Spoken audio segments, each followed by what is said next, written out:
আসসালামু আলাইকুম।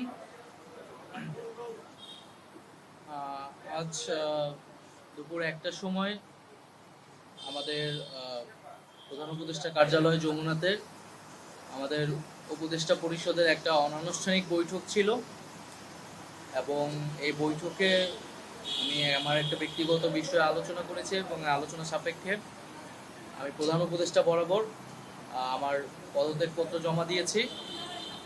আমার যেই দুটি মন্ত্রণালয় ছিল, তথ্য ও সম্প্রচার এবং ডাক, টেলিযোগাযোগ এবং তথ্য প্রযুক্তি, দুইটি মন্ত্রণালয়ের দায়িত্ব থেকে আমি ইস্তফা দিয়েছি।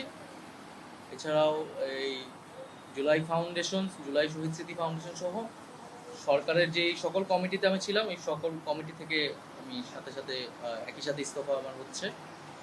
তো মূলত একটি গণ অভ্যুত্থানের প্রেক্ষিতে 8ই আগস্ট আমরা গণ অভ্যুত্থানের প্রতিনিধি হিসেবে প্রথমে 2 জন এবং পরবর্তীতে আরও একজন 3 জন অন্তর্বর্তী সরকারে দায়িত্ব নেই অন্যান্য উপদেষ্টাবৃন্দের সাথে। তখন দেশের জাতীয় নিরাপত্তা এবং গণ অভ্যুত্থানের আকাঙ্ক্ষা বাস্তবায়নের লক্ষ্যে আমাদের সেই সময় দায়িত্ব গ্রহণ করাটা আমাদের কাছে মনে হয়েছিল যৌক্তিক। গত 6.5 মাসের প্রেক্ষিতে সরকার কাজ করছে, হয়তো আমরা আশানুরূপ ফলাফল এখনো পাইনি, কিন্তু আমার কাছে মনে হয়েছে যে সরকারের একটা স্ট্যাবিলিটিতে সরকার এসেছে এবং ব্যক্তিগতভাবে সরকারের বাইরে যে দেশের বর্তমান যে পরিস্থিতি, সেই পরিস্থিতিতে একটি রাজনৈতিক শক্তির উত্থানের জন্য আমার রাজপথে থাকা প্রয়োজন, ছাত্র জনতার কাতারে থাকা প্রয়োজন এবং আমরা যে গণতান্ত্রিক পরিবর্তনের আকাঙ্ক্ষা করি, সেই আকাঙ্ক্ষার জন্য এবং আমার যে গণ অভ্যুত্থানে যে ছাত্র জনতা অংশগ্রহণ করেছে সেই শক্তিকে সংহত করতে আমি মনে করেছি যে আমার সরকারের থেকে আমার সরকারের বাইরে রাজপথে আমার ভূমিকা বেশি হবে এবং আমার বাইরে যারা আমাদের সহযোদ্ধা রয়েছেন তারাও এটি চান এবং সেই প্রেক্ষিতে আমি মূলত আজকে পদত্যাগপত্র জমা দিয়েছি। তো গত 6 মাসে আমি আমার জায়গা থেকে চেষ্টা করেছি কাজ করে যাওয়ার। 2টি মন্ত্রণালয়ের বাইরেও অনেক অতিরিক্ত দায়িত্ব আমাদের পালন করতে হয়েছে। আমরা চেষ্টা করেছি এবং মন্ত্রণালয়গুলোতেও আমরা কিছু কাজ করেছি। সেই কাজের ফলাফল হয়তো সামনে জনগণ পাবে। 6 মাস খুবই কম সময়, তারপরও আমি চেষ্টা করেছি আমার কাজ আর ফলাফল সেটা জনগণ মূল্যায়ন করবে। তো আজকে থেকে মূলত আমি সরকারের আর কোনো দায়িত্বে নেই, এটি মূলত বলার জন্য আপনাদেরকে আজকে আমরা 3টা কোশ্চেন নিব।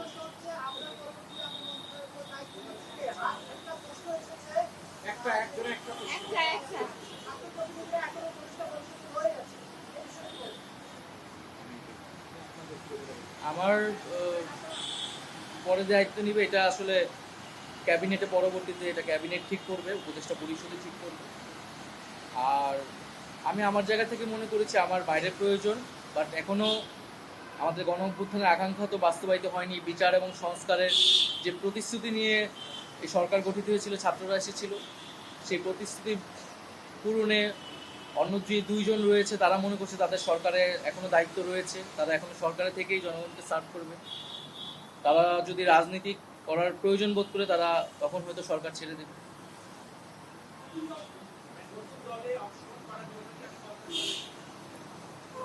হ্যাঁ, নতুন যে রাজনৈতিক শক্তি এবং দল গঠন হচ্ছে, আমি সেখানে অংশগ্রহণ করতে আমার অভিপ্রায় আছে এবং জনগণের সাথে মিশে আবারও জনগণকে ঐক্যবদ্ধ করা এবং আমাদের যে গণ অভ্যুত্থান এর যে প্রতিশ্রুতি সেটা বাস্তবায়নে মাঠে থেকে কাজ করার লক্ষ্যেই আমি সরকার থেকে পদত্যাগ করছি।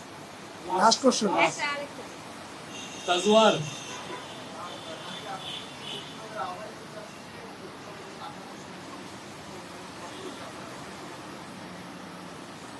এটার জন্য আপনাদের দলটির যেদিন ঘোষণা 28 তারিখ, সেদিন পর্যন্ত অপেক্ষা করতে হবে, সেদিনই এটা জানা যাবে। নারীদের মধ্যে থেকে একটা কোশ্চেন নিব। নারী কেউ, আপনি সাজেদা জি।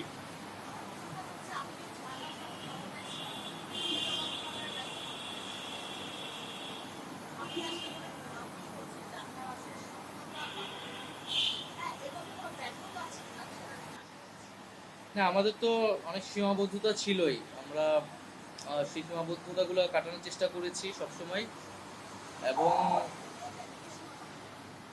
এখানে সীমাবদ্ধতা ছিল, আমলাতান্ত্রিক জটিলতা ছিল।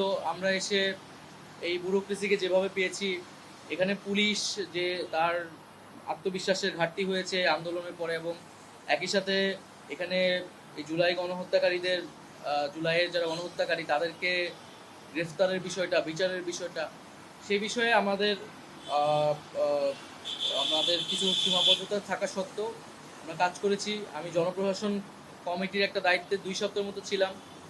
2 সপ্তাহের মিটিংয়ে আমরা সিদ্ধান্ত নিয়েছি যে যারা 18 সালের ডিসি ছিল এবং দুর্নীতির সাথে জড়িত ছিল তাদেরকে সরানোর ব্যবস্থা, এরকম কিছু উদ্যোগ আমরা নিয়েছি। এবং আমি আশা করব যে অন্তর্বর্তীকালীন সরকার সামনের দিনগুলোতে জনগণের যে আকাঙ্ক্ষা, গণঅভ্যুত্থানের যে আকাঙ্ক্ষা, সেই আকাঙ্ক্ষা বাস্তবায়নে তারা সচেষ্ট হবে, এবং দেশের যে আইন শৃঙ্খলা পরিস্থিতি, সেই আইন শৃঙ্খলা পরিস্থিতি এবং দ্রব্যমূল্য নিরসনে তারা সফলতা দেখাতে পারবে।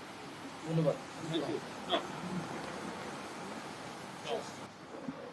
উপদেষ্টা নাহিদ ইসলাম তিনি কথা বলছিলেন গণমাধ্যমের সঙ্গে। তিনি তার পদত্যাগের বিষয়টি নিশ্চিত করে বলেছেন যে তিনি উপদেষ্টা পরিষদ থেকে পদত্যাগ করেছেন। একই সঙ্গে তিনি নতুন যে রাজনৈতিক শক্তি হতে যাচ্ছে সেই রাজনৈতিক দলে তিনি যোগ দেওয়ার অভিপ্রায় ব্যক্ত করেছেন। তবে সেই দলে তিনি প্রধানের দায়িত্ব নিচ্ছেন কিনা সে বিষয়ে সাংবাদিকরা তাকে প্রশ্ন করেছিল। তিনি যেটি বলেছেন যে তার জন্য আগামী 28 অক্টোবর পর্যন্ত অপেক্ষা করতে হবে। আমরা একটি প্রশ্ন করেছিলাম যে ছাত্র প্রতিনিধিরা আরো 2 জন এখন উপদেষ্টা পরিষদে রয়ে গেছেন, তিনি বলেছেন যে যেই 2 জন এখন উপদেষ্টা পরিষদে আছেন তারা এখনো মনে করছেন হয়তো সরকারের থেকেই জনগণের জন্য তাদের কাজ করা উচিত বলে তারা এখনো আছেন। তবে তিনি যেহেতু রাজনৈতিক দলে অংশ নিচ্ছেন সেজন্যই তিনি এখান থেকে বিদায় নিয়েছেন।